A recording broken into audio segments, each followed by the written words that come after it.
राजधानी दिल्ली में क्राइम के आंकड़े लगातार बढ़ते जा रहे हैं और क्राइम के आंकड़ों में सबसे ऊपर नाम अगर किसी जगह का आता है तो वो है मंगोलपुरी।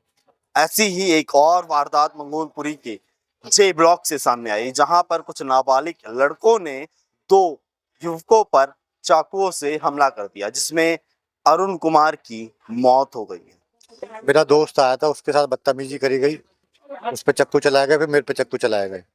मेरे सर में भी चक्कू मारा गया और जिसने बचाव करा फिर उसको भी मारा गया चक्कू। किसने मारे थे चक्कू? क्या आप लोग उन्हें पहले से जानते थे? हाँ, यहीं के लोकल के बंदे हैं सर, वो सारे शकल से जानता हूँ, नाम नहीं जानता किसी का, शकल से जानता हूँ। आप शकल से उन्हें जानते हैं, वैसे नहीं जानते? हाँ जी। आपके जो चक्कू है वो कहाँ पे लगा था? मेरे सर में लगा है सर चक्कू। मैं बोलूंगा कैमरा पर्सन से एक बार दिखाए। जो चक्कू है वो सर में लगा हुआ है और देखिए किस तरीके से डॉक्टर्स ने भी जो इलाज है वो कर दिया है। ये मेरे पीछे आप दुकान देख सकते हैं, ये वही दुकान है जिसके बाहर ये हमला, इस वारदात को अंजाम दिया गया। बताया जा रहा है 10 से 15 साल की उम्र के नाबालिग यहाँ आते हैं, नशे में धुत होते हैं वो, और वो इस दुकान के मालिक और उनके दोस्त दोनों पर हमला कर देते हैं। तो ये देखिए, ये स्पॉट है जहां पर अभी भी ब्लड के निशान देखे जा सकते हैं।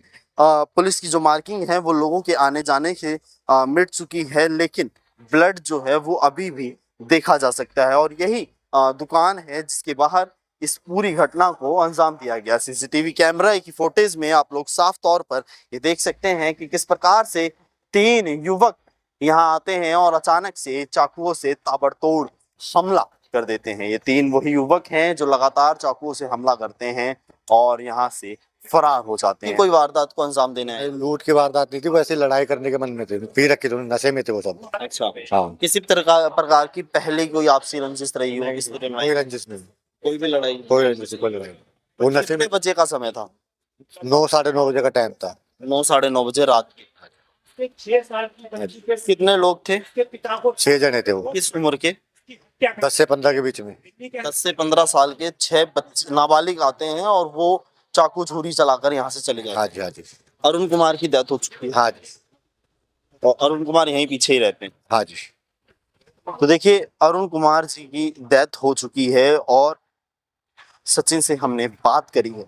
सचिन का ये कहना है कि जो लोग हैं वो नशे में थे। इस वक्त दुकान के मालिक SL खन्ना जी हमारे साथ मौजूद हैं। क्या हुआ था कल रात को? क्या आप उस समय यहाँ मौजूद थे? मैं ऊपर था, 6 लड़के आए थे चाकू हाथ ले रहते हुए, तो ऊपर से मैंने उनको धमकाया भी था, मैं कि ओए क्या कर रहे हो, यहाँ चले जाओ चले जाओ। फिर बाद के अंदर वो लड़के घूमते रहे, घूमने के बाद में एक लड़के के यहाँ चाकू मारा है। चाकू मारने के बाद वो लड़का यहाँ आके खड़ा हो गया, फिर वो लड़के जाके वापस आए हैं। वापस आने के बाद में फिर वो लड़का यहाँ से वहाँ जाके गिरा है, यहाँ से वापस जाके वो लड़के फिर वापस आए हैं, वापस आके उसके गिरे हुए के भी चाकू मारे हैं। अच्छा, दो बारी में चाकू जो है मारे हैं। जी जी। किसी प्रकार का प्रशासन का जो खौफ है वो नहीं दिखने को? बिल्कुल बिल्कुल नहीं है, छोटे बच्चे हैं और जो भी बोलता है उनको वो धमका देते हैं। अब छोटे छोटे बच्चों को वो बोलते हैं हम छूट के वापस आ जाएंगे, ये है वो पार्क में बैठ रहे थे, नया बल्ब वाला झंडा गाड़ देते हैं। अच्छा, हर बार नाबालिग का नाम लेकर क्राइम को अंजाम अंजाम दे देते हैं। संदीप बीट वालों को फोन करते हैं कई बार, तो बोला मैं यहाँ नहीं हूँ, वहाँ नहीं हूँ, ऐसे करके टाल देते हैं। आम बात हो चुकी है, ये सब यहाँ कॉमन है। इस चीज को लेकर जब प्रेशर होता है तभी पुलिस जो थोड़ा 1-2 राउंड लगा देती है, उसके बाद कोई यहाँ पे कुछ मतलब कुछ भी नहीं होता। यहाँ कोई देखरेख नहीं होती पुलिस वालों की। जब भी ऐसा कोई कांड होता है, अभी कुछ टाइम पहले जस्ट आई ब्लॉक में ये कांड हुआ है, तब तक होता है, तब तक करेंगे वो पेट्रोलिंग, उसके बाद कोई पेट्रोलिंग नहीं होती। कई बार हम बोल चुके हैं, यहाँ नॉर्मल आम झगड़े तो यहाँ पे आम ही है, जो नॉर्मल झगड़े होते हैं यहाँ पे आम बात है। हाँ। तो नशा जो है वो भी आमतौर पर देखा जा सकता है। वो कल बताया जा रहा है कि नशे में भी थे। वो नशे में थे बिल्कुल, और उनको चाकू मारने के बाद वो चाकू हवा में घुमाते हुए बार बार यहाँ से सुबह 5 बजे स्टार्ट हो जाते हैं। ये जो खंभा बना लोहारों के आगे 5 बजे यहाँ से, और अपने ये आई ब्लॉक वाले दोनों रोड के ऊपर बंदे खड़े रहते हैं, पी के यहाँ खड़े रहेंगे। लड़कियों को आना जाना दूर कर देते हैं, लूटपाट करते हैं, बहुत दूर की बात, लूटपाट करते रहते हैं, बोलते हैं लड़के भी सेफ नहीं है। चाकू लगने के बाद जब आम पब्लिक यहाँ से जा रही थी, वो उन्हें भी हवा में चाकू दिखा रहे थे। लोग अपने बीच बचाव के लिए गली में कहीं छुप रहे थे, गली में भाग रहे थे। जब उन्होंने ये रात को ये काम किया है, उनको चाकू मारने के बाद जब पब्लिक जो आम पब्लिक जा रही है उन पे भी हवा में वो चाकू घुमा के और उनको इशारा कर रहे हैं मारने का। लोग अपने बचाव के लिए गलियों में घुसे थे। फिर जब हमारे गली के लड़कों ने देखा तो 8 से 10 लड़के लकड़ियां लेके गए हैं, डंडे लेके, उनमें से एक को पकड़ के ले आए जिन्होंने चाकू मारा था। जिसने चाकू मारा उसको यहाँ लगे डाल दिया। उसके बाद जब पुलिस आई तो उन्होंने कुछ नहीं किया, उसको डाल के ले गए हैं। क्या करेंगे, वो छोड़ देंगे?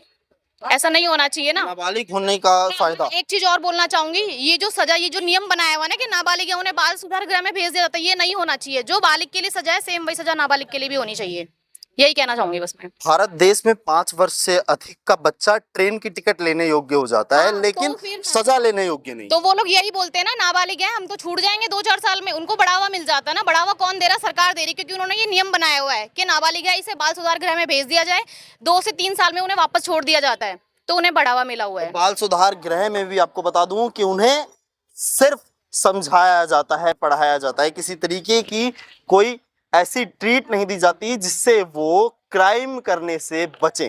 सही कह रहे हैं? बिल्कुल सही, बिल्कुल सही है। और जिस बंदे की जान गई है उसका सब कुछ गया।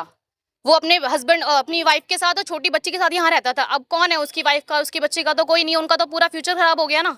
सिर्फ कितने नाबालिग, सिर्फ 15-16 साल के लड़कों के चाकू मारने की वजह से। बाल सुधार गृह में समझा जाता है, लेकिन वहाँ बाहर, यहाँ बाहर आके वही काम करते हैं वो। बाल सुधार गृह का किसी तरीके का कोई फायदा नहीं है। फायदा नहीं है। सरकार से बस हम यही कहना चाहेंगे, जो नियम है ना नाबालिग वाला, इसे चेंज कर दो प्लीज। उनको भी सेम वही सजा होनी चाहिए जो बालिग लोगों के लिए है। राजधानी दिल्ली में नाबालिगों के द्वारा किए गए क्राइम की जो आंकड़े हैं वो लगातार बढ़ते जा रहे हैं। ये देखा जाता है कि नाबालिग लगातार क्राइम और नशे की ओर बढ़ता जा रहा है। इसके पीछे सबसे बड़ी वजह ये भी हो सकती है कि नाबालिगों को जिस तरीके से नाबालिग होने के कारण छोड़ दिया जाता है, उनके ऊपर किसी प्रकार का कोई कार्रवाई नहीं की जाती और थोड़ी सी ही सजा के बाद उन्हें छोड़ दिया जाता है। ये एक मुख्य कारण इस बात का हो सकता है।